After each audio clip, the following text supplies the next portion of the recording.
guiou, primeiro foi botar comida dentro de casa, assim, parece brincadeira, mas é muito difícil você ter um equilíbrio financeiro no início da carreira, e a gente é tipo agricultor, choveu, prejudica, faz muito sol, prejudica, sabe? A carreira de artista é muito parecida, tá? A gente é muito frágil, sabe? Qualquer coisa, mudou um governo, muda a política cultural, mudou, tudo pode Verdade. acontecer. E não só em relação às políticas, mas também em relação à idade, né? De repente você já não tem mais a idade de alguns personagens.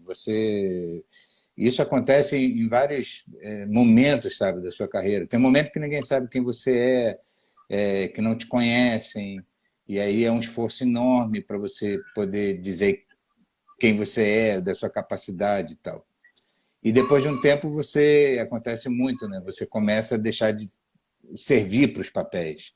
Ou você cria os seus próprios papéis e tal. Eu dei muita sorte, eu sou muito persistente, perspicaz, assim, mas eu também não vou negar que eu dei muita sorte na minha vida. Isso é uma das coisas que me gara, e a outra foi de estar sempre aprendendo, né? Eu sempre gostei de trabalhar com pessoas que eu admiro, tanto na direção como os projetos, né? Sobre o que a gente quer falar, né? Nem sempre é possível você escolher os projetos que você quer fazer, às vezes você tem que dizer sim, porque precisa voltar ao número um, que é botar o pão na mesa, né? Mas quando a gente tem a opção de poder escolher, vou fazer isso, eu vou para cá, a opção é sempre por estar aprendendo, se aprofundando em alguma coisa que nos interessa, e sobre o que serve mais à sociedade hoje, sabe? No que eu posso estar melhor contribuindo. E eu sou muito feliz, assim. A pandemia serviu muito para a gente parar, olhar o caminho, né? Refletir. Olhar para trás e refletir. E eu fiquei orgulhoso, assim, do que tinha feito e me deu uma luz para em frente também, sabe? Que bom ouvir isso de você ficar orgulhoso, inclusive, da sua carreira, que é justamente a pergunta que eu vou te fazer agora, né? São mais de 70 produções no cinema, inúmeros trabalhos no teatro, na televisão também. Já chegou algum momento, Augusto, de você pensar em desistir da carreira de ator, apesar de você ser um ator muito reconhecido e, inclusive, premiado? Isso aconteceu ali quando eu já tinha 11 anos já de carreira. Eu comecei muito novo, né, com 16. Aí, quando eu estava com 27 anos, eu nunca parei de trabalhar, nem um dia, dos 16 até hoje, a não ser na pandemia, durante aquele tempinho ali que ninguém fez nada, né? Ficou tudo meio congelado. Mas mesmo trabalhando todo dia, emendando uma produção na outra, uma peça de teatro na outra, um curso na outra, sei lá o que eu estava fazendo na época, depois de 11 anos, eu não tinha. Eu era muito desestruturado financeiramente e estava já pensando em formar família e tal, e eu falo assim, aí eu me dei um prazo.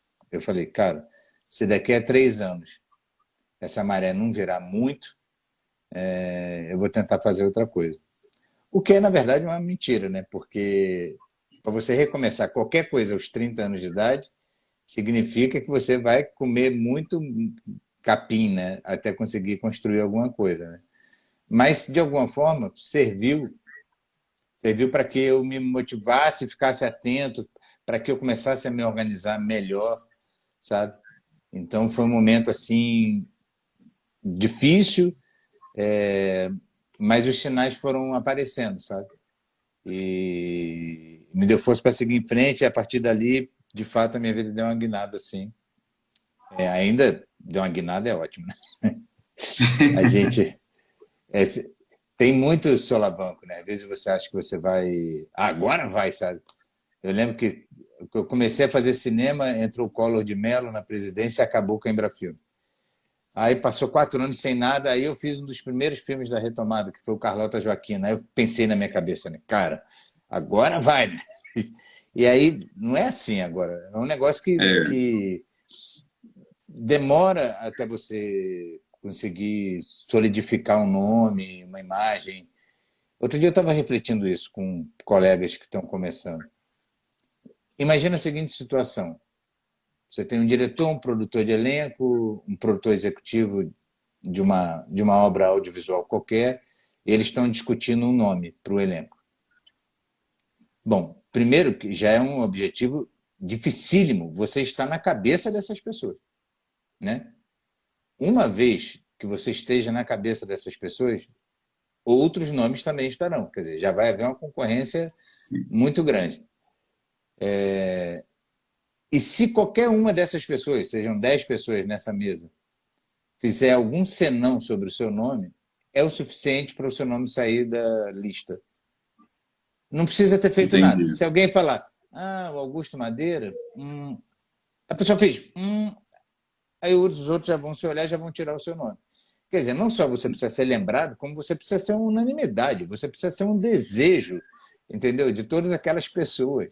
Você precisa ser uma pessoa que dá conta do recado, uma pessoa que não dá problema, uma pessoa que seja boa para o coletivo, uma pessoa que não seja difícil de agenda, uma pessoa que não seja extremamente cara, você, né? Nem extremamente barata, porque também não agrega Senão valor. Enfim, desvaloriza o produto, né? exatamente. Então, imagina, a quantidade de. Isso demora para construir, sabe? E aí depois você já entra em outros problemas, que é problema de agenda, que é problema de poder conciliar, e vai. Mas é levando com alegria, né? Eu tenho muito Mas esse prazer. caso eu acho que não acontece com você. Você é um ator muito consagrado, né, tanto na televisão quanto no teatro e no cinema. Como eu mesmo disse, são mais de 70 produções, acredito eu, somente no cinema. Então, o seu nome é um nome muito expressivo. Inclusive, daqui a pouquinho nós vamos pincelar alguns dos seus principais trabalhos. Eu gostaria que você comentasse algumas dessas produções e revelasse para o público de casa quais são os seus planos, projetos agora para 2022 ou 2023. Mas se você está chegando agora e não acompanha o nosso programa na Lente na sua TV, que é transmitido pelas operadoras RCA e NET, por parte de São Paulo, Rio de Janeiro, Rio Grande do Norte e Espírito Santo, eu te convido a se inscrever em nosso canal no YouTube, que é Programa na Lente. Diariamente, todas as entrevistas que vão ao ar na TV, nós disponibilizamos na íntegra lá em nosso canal no YouTube. O link está aqui na minha bio, fica muito mais fácil para vocês acessarem e acompanhar todas as entrevistas. De antemão, já quero revelar para você, Augusto, nós trouxemos aqui em primeira mão um caso de um cantor muito famoso, principalmente na década de 80 e 90, fez todos os programas de auditório da época, recebeu também disco de diamante, disco de platina, disco de ouro, ganhou muito dinheiro. Esse ator está sendo, desculpa, esse cantor está sendo acusado de aplicar alguns golpes na sociedade e alguns famosos caíram nesse golpe. Dentre esses famosos, o cantor Elimar Santos e integrantes dessa banda. Se você de casa ficou curioso e quer saber quem é esse cantor, quem é essa banda e o porquê esse cantor está aplicando esse golpe, eu te convido a dar uma passadinha depois lá em nosso canal no YouTube e descobrir quem é esse cantor. Triste, né, Augusto? Nossa, mas fiquei curioso aqui para saber. O Já cara ganhou fez uma muito audiência aí. sucesso, tá? O cara fez muito sucesso, realmente todos os programas, Chacrinha na época, inclusive o programa da Xuxa, Faustão, assim, inúmeros programas mesmo, mas infelizmente esse cantor está sendo acusado, ele mais a esposa dele, acusado de aplicar alguns golpes aí na sociedade.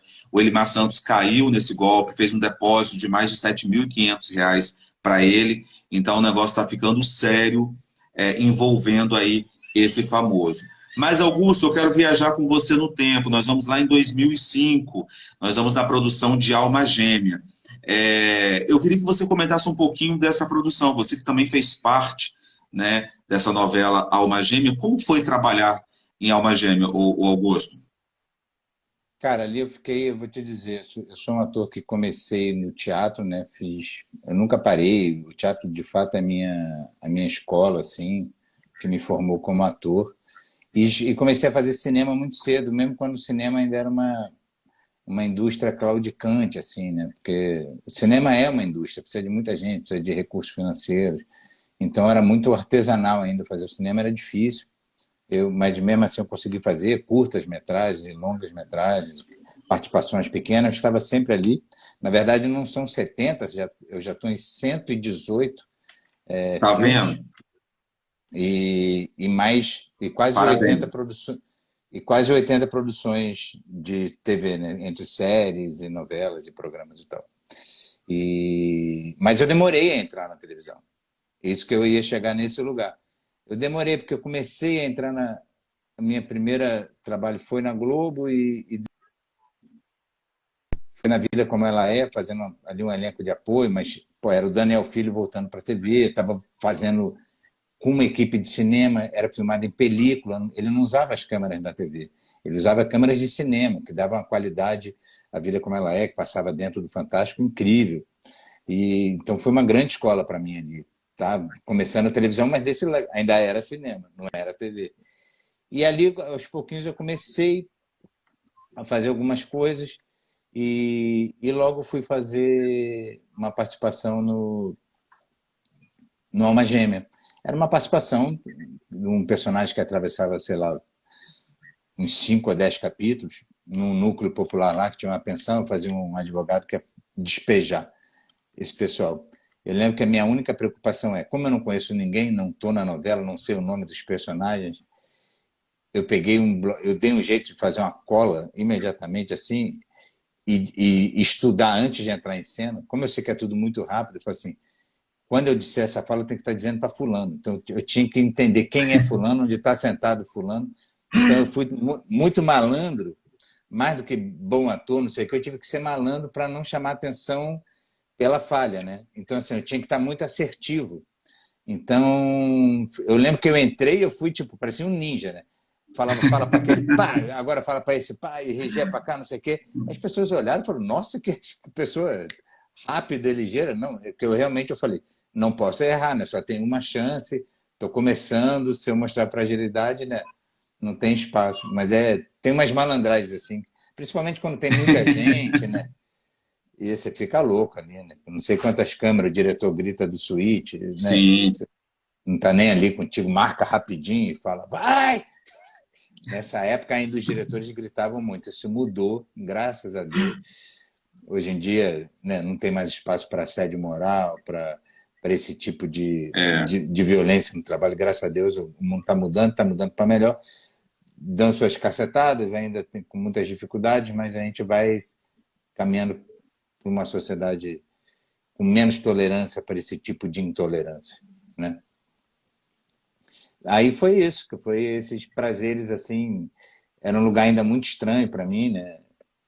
Não era um lugar, não era minha casa como era o teatro ou Sim. outros lugares. Mas teve esse lugar de estar ali começando, né? De estar 2005, né? Eu não tinha nem essa data assim.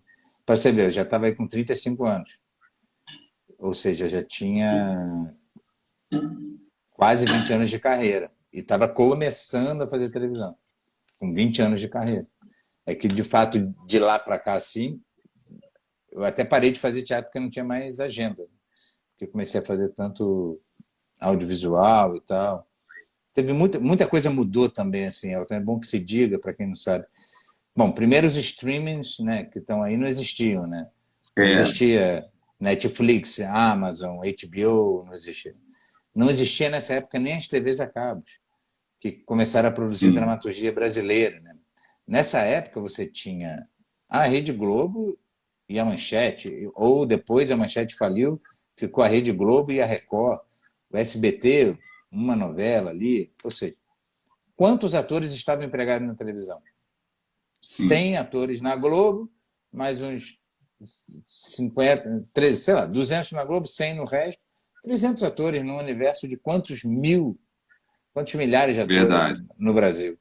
Então, era uma experiência que poucos viviam ali, né? E era uma panela, era um grupo muito fechado, né? Só que aí veio a TV a cabo, começou a fazer dramaturgia ali no Multishow, não sei o quê, no GNT. Aí as outras plataformas começaram também a produzir.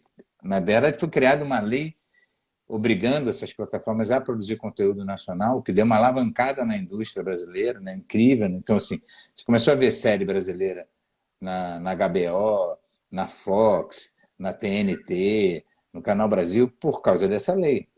Então, isso foi um boom, Uhum. sabe? Então, aí, muitos atores que não tinham oportunidade no mainstream, ali, né, nas principais emissoras, começaram a chamar atenção nas outras.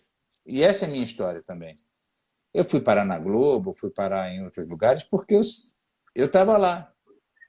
Eu fiz uma das primeiras séries do Multishow, que é o Cilado. Na verdade, fiz uma das primeiras fiz a primeira série da HBO no Brasil, que é o Filhos do Carnaval. Fiz, sabe, eu estava ali ciscando, presente. E eu fiz muita publicidade. Sim. Publicidade que é considerada uma coisa menos nobre, que está ali no intervalo, né, das novelas, está no intervalo dos programas, mas na verdade é quem sustenta a televisão aberta, né? O que sustenta a televisão aberta é a publicidade. E a Em publicidade qualquer é área da televisão é a publicidade. Antes mesmo, desculpa te interromper, mas antes mesmo do programa ir ao ar, se o comercial não estiver bem das pernas, o programa não permanece, né? não. Até mesmo uma edição de um jornalismo. O jornalístico, se ele não tiver com comercial em dia, não pensa você que, infelizmente, essa é a realidade. Eu, como jornalista, eu tenho que falar essa verdade. A principal informação de qualquer jornalístico é o comercial. Então, se o comercial for maior, inclusive, do que a informação cai. Eu acho que para você, acho que você entendeu muito bem, porque você trabalha com televisão, você entendeu o que eu quis dizer. Né? Se a gente for falar de uma marca, independente que esteja aí com algum problema, e se essa marca for o principal patrocinador daquela emissora, a informação não entra como manchete, mas entra como secundária. Infelizmente, faz parte da realidade, o mercado da comunicação e principalmente das TVs sobrevivem dessa forma, do comercial e da publicidade. E é bom que se diga também que eles são produzidos com muito dinheiro, né, para poder ficar uma peça de Sim, qualidade. Então, sim, eu fui um cara que fiz mais de 200 filmes comerciais. Então, eu conheci nessa época os melhores profissionais. Até porque o cinema estava uhum, escasso, não existiam séries. Então, onde estavam os profissionais do audiovisual? Eles estavam na isso. publicidade. Foi na publicidade que eu conheci os grandes diretores, fotógrafos, cenógrafos, montadores. Então, isso também me habilitou muito, sabe? E Aham. teve momentos ridículos. Assim. Eu não estava na televisão, mas eu aparecia 3 vezes no mesmo intervalo, vendendo 3 coisas Nossa, diferentes, sabe? Pulava de um comercial aham. comigo para outro comigo, para outro comigo. Até o Wagner Moura uma vez brincou que quando eles chegaram da Bahia, ele foi fazer um teste, que quando eu cheguei, todo mundo foi embora. Falava, o Gugu chegou, Augusto Madeira está aí, vamos embora, porque é dele mesmo. Tinha essa, tinha, tinha essa brincadeira infame comigo. Então, mas isso tudo vai ajudar, vai habilitando a gente, né? Vai deixando a gente mais sagaz, mais apto às coisas. Toda essa minha história na publicidade, o teatro, a grande escola que foi o teatro para mim, os curta-metragens, que são os curta-metragens, eles têm um compromisso menos comercial com o público, né? Eles participam de uma rede de festivais, então eles são mais autorais. Então, essa questão da linguagem do cinema é mais permissiva nos curta-metragens. E eu trabalhei em muitos curta-metragens, percorri muitos festivais, fiz muitos amigos, todos na época começam dirigindo curta-metragem. Né? Então, muitos diretores que estão aí dirigindo coisas importantes, eu conheci lá no início, sabe? Também fazendo os curtas. E é isso, né? É uma história também, uma construção de parcerias, né? De confiança, de pessoas que você quer estar junto, né? São a minha segunda família. O meu trabalho é a minha segunda família. É um lugar que eu tenho muito prazer de estar, muito prazer de reencontrar pessoas, sabe? Diferente do Augusto, emprego. Diga. vamos deixar a modéstia de lado. Você, como eu abri a nossa edição falando da sua importância, principalmente para a dramaturgia, a sua relevância no seu trabalho. Você é muito modesto, assim, você tem uma humildade, parece assim, ao extremo em falar dos seus trabalhos, a ponto de você, acredito eu, tá? É a impressão que você me passou, a ponto de você não perceber a importância que você tem para a dramaturgia. Nós estamos aí, esse ano são 70 anos, né, da televisão brasileira. Desses 70 anos da TV, alguns anos você vem contribuindo com o seu talento, contribuindo, inclusive, com o seu trabalho. São inúmeros personagens, tanto na TV, no teatro, no cinema. Como você mesmo disse, só no cinema são mais de quase 120 produções. Então, e eu queria que você falasse com propriedade dessa importância que você tem, tá? É um ator premiado, então nós vamos deixar um pouco a modéstia de lado e quero que você assume essa importância na dramaturgia, como um grande ator mesmo. Então, vamos lá. Recentemente você fez Nos Tempos do Imperador, inclusive nessa última produção, você também teve um reconhecimento muito grande. Como que foi para você interpretar o Joaquim, né, que foi o personagem que você fez Nos Tempos do Imperador? Foi uma mega produção, excelentes atores também. Nessa produção você também foi indicado, né, para melhor ator coadjuvante dessa produção. Como que foi para você? Você está vendo assim? Você está vendo a importância, o Augusto? Você pega um personagem, acredito eu que você pega o personagem assim. Você recebe, seja um convite ou seja um teste, você recebe o script para você fazer aquele personagem. Você, além de você estudar aquele personagem, eu acredito que você faz o seguinte: eu vou contribuir com esse personagem. Mas você não apenas contribui, você cresce com o personagem. E quando você cresce com o personagem, não ganha apenas a produção, não ganha apenas você. Os atores do seu núcleo também ganham. Então, assim, abraça, né? Se permita a fazer parte dessa grandiosidade, entendeu? Como que foi para você trabalhar nessa produção? Como foi para você acordar no dia seguinte e saber que você está sendo indicado como o melhor ator coadjuvante de uma novela de época, de tamanha expressão? Cara, Nos Tempos do Imperador, de cara, ele é a minha primeira novela, né? Porque você citou aí Alma Gêmea e tal, mas são participações. Eu nunca tinha feito uma novela do início ao fim. Então, e não me imaginava mais fazendo. Como eu já estou muito inserido no mercado de séries e dos longas, que na verdade são as obras mais nobres, né? Eu não tinha, mas eu falei, cara, eu não tenho essa experiência. E o Selton me ligou pessoalmente para avisar que o diretor ia me ligar para me convidar e conversou muito comigo. O Selton é um querido amigo. E ele falou, chegou essa hora, tem que fazer uma novela e tal. E eu falei, cara, vou viver isso. O personagem era incrível já, escrito, ele já era incrível. Eu podia explorar nele muitas coisas que eu aprendi na minha carreira no teatro, porque ele é filho de uma atriz, então ele tem essa referência toda de um teatro vaudeville, da comédia dell'arte, e podia brincar de fazer outros personagens, e ele ficava mudo, e ele ficava desmemoriado, e ele tinha duas mulheres. Ou seja, eu podia usar muitas coisas que eu tinha carregado na minha bagagem ao longo da minha vida e me divertir com isso. E como se não bastasse tudo isso, num elenco repleto de protagonistas, né? Como é o Selton, como é o João, Sim. como é o Nero, né? O Alexandre Nero, a Letícia Sabatella, a Mariana Ximenes e tantos outros que são protagonistas, né? E estando ali junto como colegas.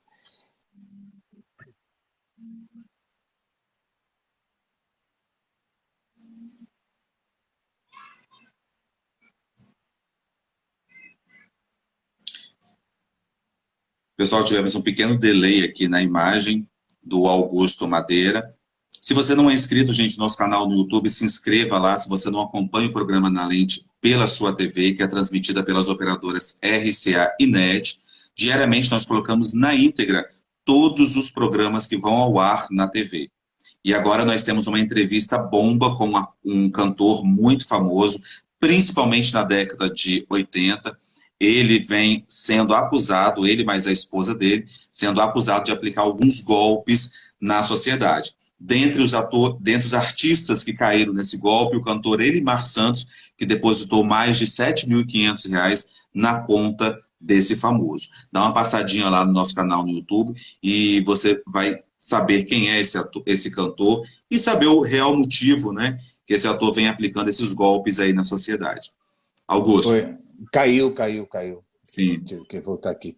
Bom, eu estava falando lá Você estava falando da importância dos atores dessa produção, né, nos tempos do Imperador, falando Sim, inclusive do convite que você recebeu de uma ligação do Selton te convidando para fazer parte lá da produção. isso. Quer dizer, na verdade, ele não estava me convidando, ele estava me avisando que o diretor ia me convidar e Ah, na, sim. na torcida para que eu aceitasse. E como se não bastasse tudo isso, já era muita coisa, uma produção de época daquele tamanho, portentosa e tal. E eu estava muito ansioso para viver essa principal característica de uma novela, que é ser uma obra aberta, né? Que é você estrear uma novela ainda estando gravando, né? E dela poder mudar de acordo com a resposta do público. Mas não tivemos isso, porque fomos atravessados por uma pandemia, uma novela que era para ter durado, sei lá, 7, 8 meses gravando, passamos quase 2 anos.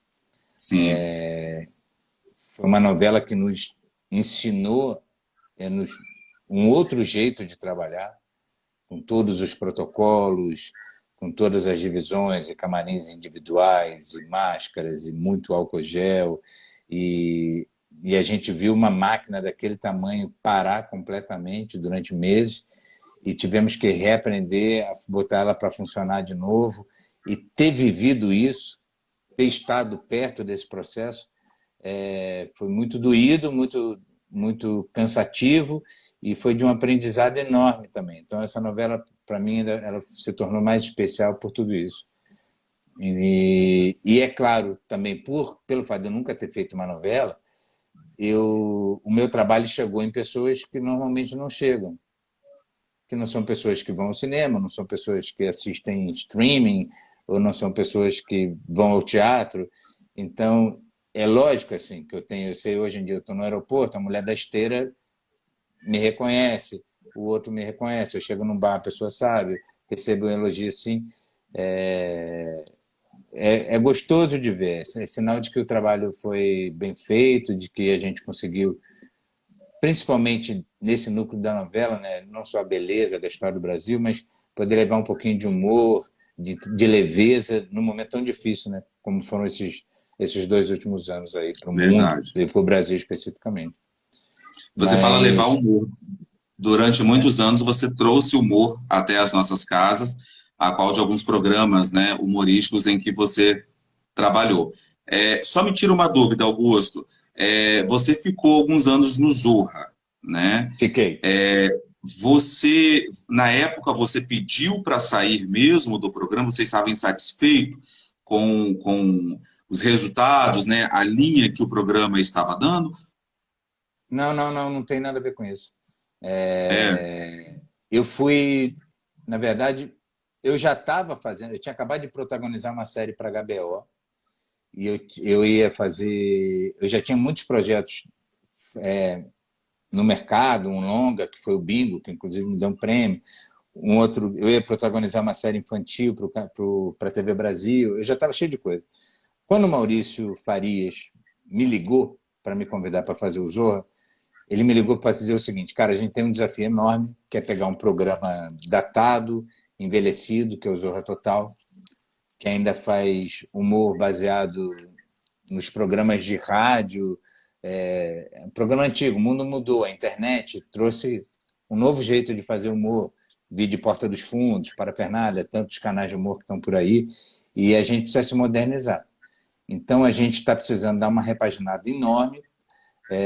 Eu entrei nesse momento, quando deixou de ser o Zorra Total e virou só o Zorra.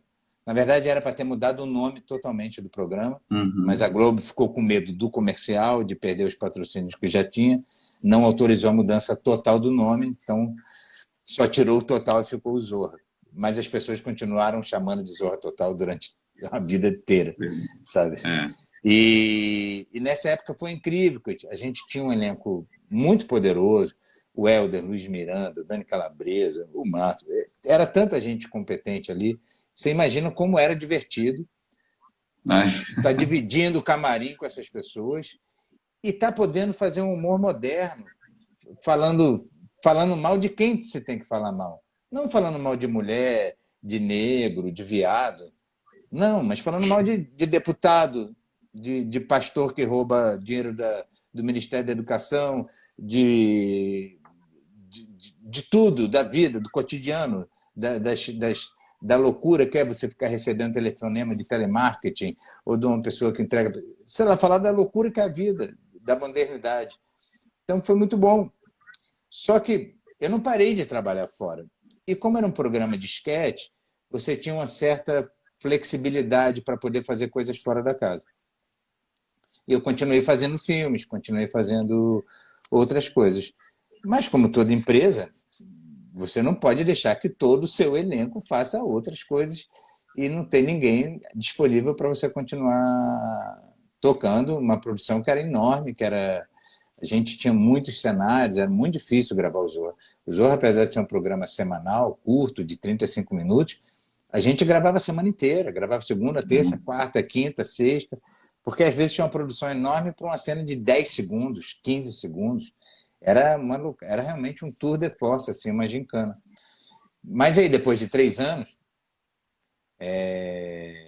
eu entendi que, para mim, aquele ciclo já tinha acontecido, que tinham coisas me chamando, e o fato de eu estar contratado no Zoa me impediu, sabe? Me travavam esse crescimento nesse mercado que estava tão crescente, sabe?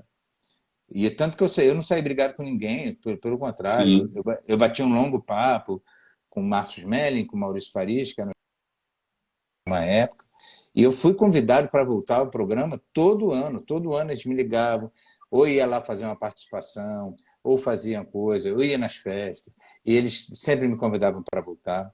Mas, de fato, eu estava certo, porque desde que eu saí do programa, eu não parei, sabe? E de me experimentar em outras coisas. Eu fui fazer série de terror, eu fui fazer série policial, eu fui fazer filme no sul do Brasil, no Nordeste, sabe? Eu fui me experimentar e crescer como ator e como ser humano, obviamente, também, né? E não me arrependo em nada. O programa ainda durou 2 ou 3 anos depois que eu saí. E por acaso agora eu estou voltando na Globo para fazer o primeiro programa de humor depois da pandemia. O primeiro programa de humor da Globo vai se chamar Encantados. É um programa novo, ele vai estrear na Globoplay e só depois de 6 meses ele vai para a TV aberta, né, para a Globo. Qual o E nome que vai se chamar o novo programa da Globo? Encantados Encantados. Uhum. é um é muito bem escrito, é muito divertido. A gente vai fazer uma primeira temporada de 11 episódios e tudo indica que se for sucesso ele tende a ter outras temporadas, mas ele é uma história que mora no coração do subúrbio carioca. O que eu posso dizer hoje, eu não tô autorizado a falar muita coisa, mas Uhum. que se passa no subúrbio e tem a ver com samba, com o universo do samba. É Mas os um personagens eu programa. posso... O Fala. Encantados é um programa estilo o quê, o Augusto? Nossa, ele é tão único, ele é, É. ele é popular sem ser pobre.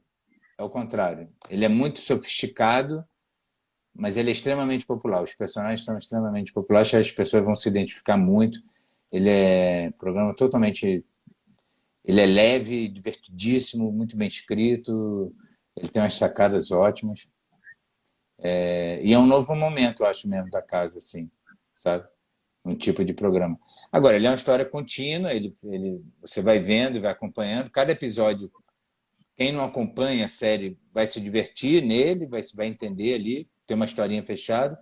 Mas se você vier acompanhando, ele tem um arco maior, né, que vai acompanhando todos os episódios também. O elenco é composto, cita pelo menos alguns nomes assim, é, que a gente Luiz, conhece mesmo no mercado. Luiz Miranda, Tony Ramos, Ó, Leandro Ramos, que é um ator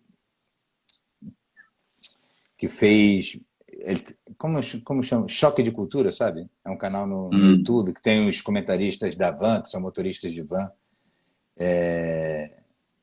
Ele é esse cara incrível que fez também o Ninguém Tá Olhando Comigo, uma série que ganhou o Emmy lá no Netflix. E temos um elenco jovem, assim, muita gente nova, mas boa. A Dandara Mariana está lá também. A Vilma Faris, que faz a protagonista feminina também. Temos a Neuza Borges, temos a Du legal. Moraes. Temos um elenco muito, muito, muito, muito, muito, muito, muito bacana, assim. Eu estou bem feliz Que de estar bom. fazendo esse projeto. E de ter conseguido fazer, porque esse ano, só para vocês entenderem como está o audiovisual esse ano, quando parou tudo em março de 2020, tudo que ia ser produzido em 2020 ficou parado. E tudo que ia ser produzido em 2021 só começou a ser lentamente produzido a partir do final do segundo semestre. Então, quando entrou esse ano, parece que arrebentou a represa.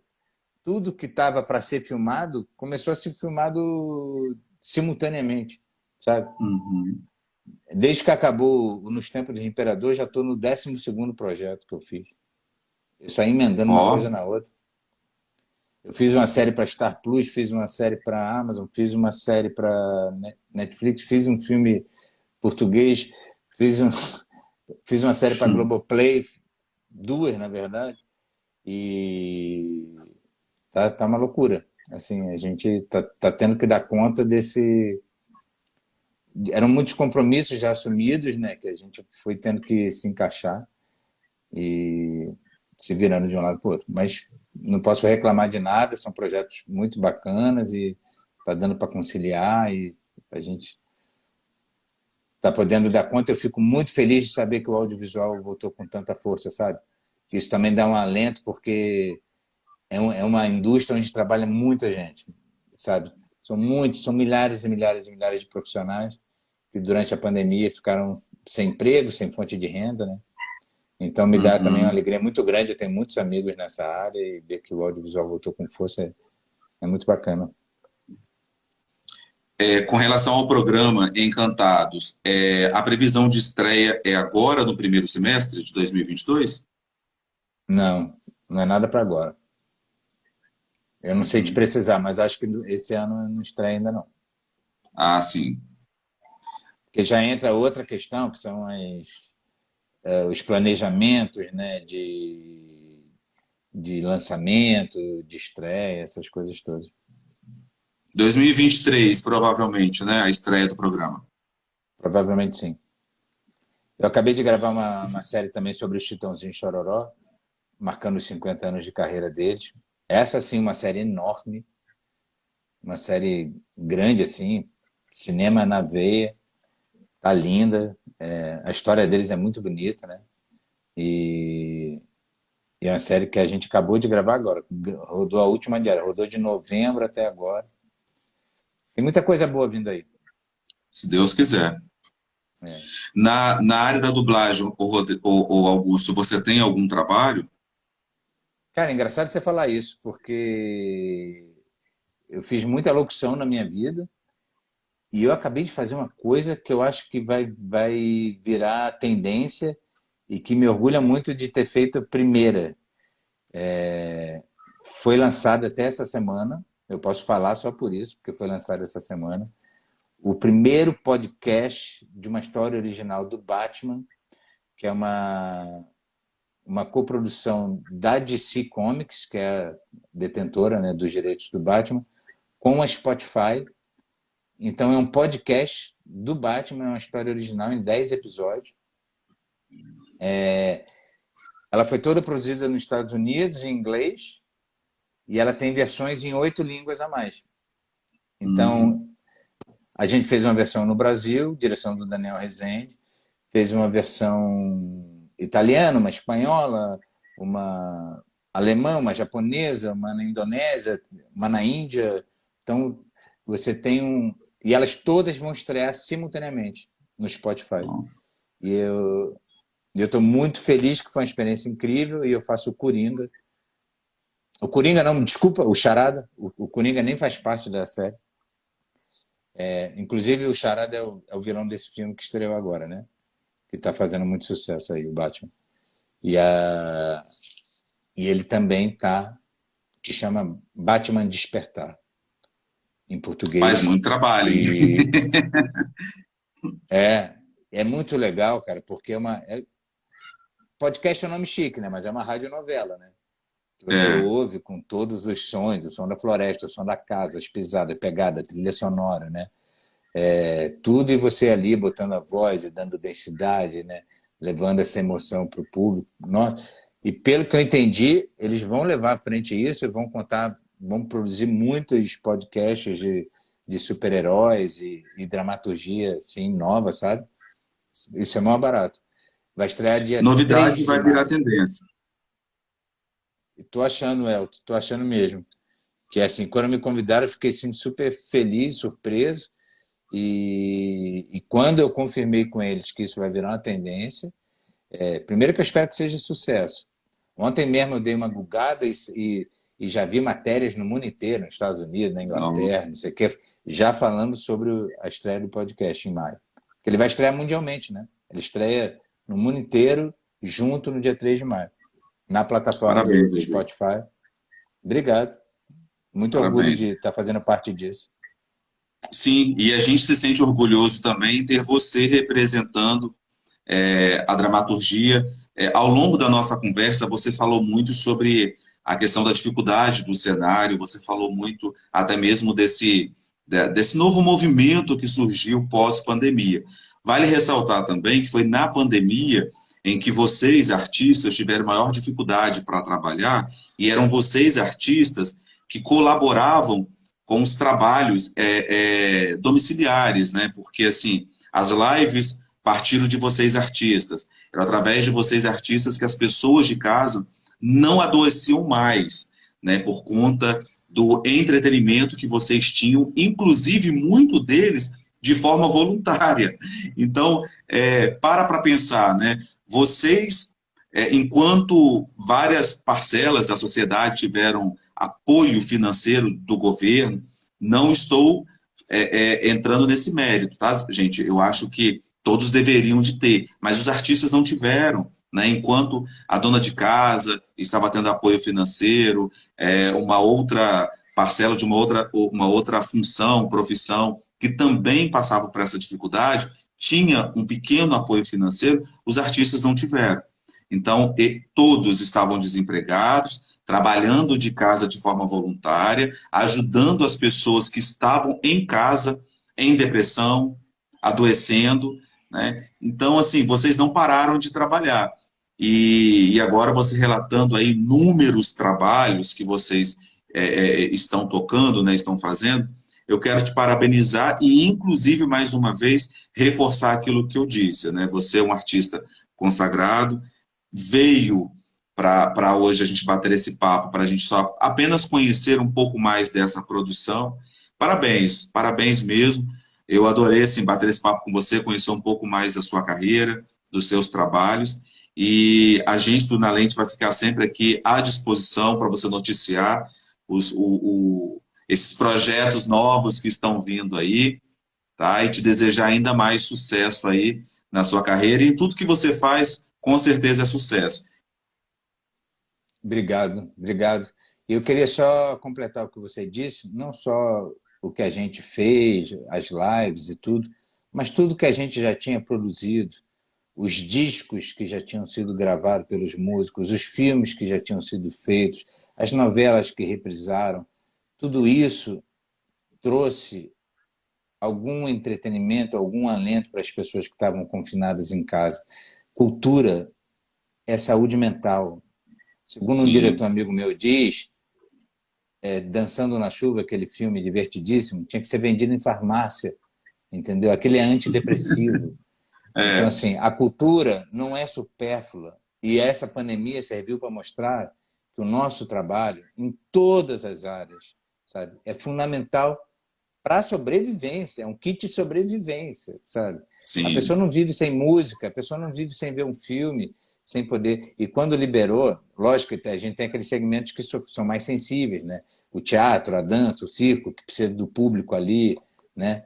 O show do músico ali, com a presença de público, né? Enquanto isso não estava liberado, foi muito duro para essas pessoas, muito duro. Existe uma galera enorme que trabalha nesse background, nesse backstage, sabe? E que quanto tempo ficou ali sobrevivendo, não sei nem como.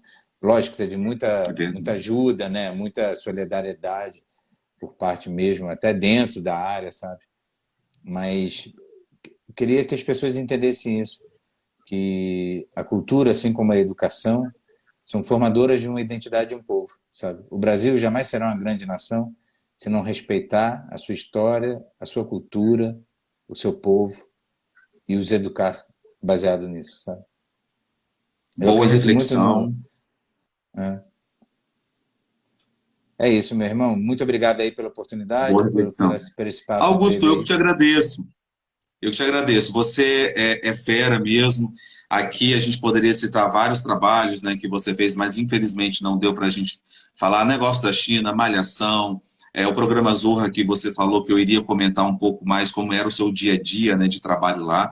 Mas não vai faltar oportunidade. Em outra ocasião a gente vai conseguir falar de alguns trabalhos novos que inclusive estão saindo aí desses projetos em que você disse que 2023 vai ter estreia aí acontecendo. Eu vou te aguardar, hein? Pelo menos 2023 eu quero você aqui no Na Lente, se Deus permitir que a gente continue lá na produção do Na Lente na TV. Eu quero que você fale em primeira mão com a gente como está sendo aí esse novo trabalho. Augusto, obrigado mesmo mais uma vez aí. Sucesso para você sempre, hein? Obrigado e um carinho grande aí para quem apareceu, entrou, deu uma espiadinha, ficou com a gente aí. Obrigado, gente. Um grande abraço. Obrigado. Boa noite de sábado aí para vocês. Até. Gente, obrigado pela participação de vocês. Espero vocês lá no nosso canal no YouTube. Em breve eu vou divulgar aqui quais são os próximos nomes que passarão aqui no Na Lente, contando quais foram as principais produções na TV e no cinema. Obrigado pela audiência de sempre e até o nosso próximo encontro.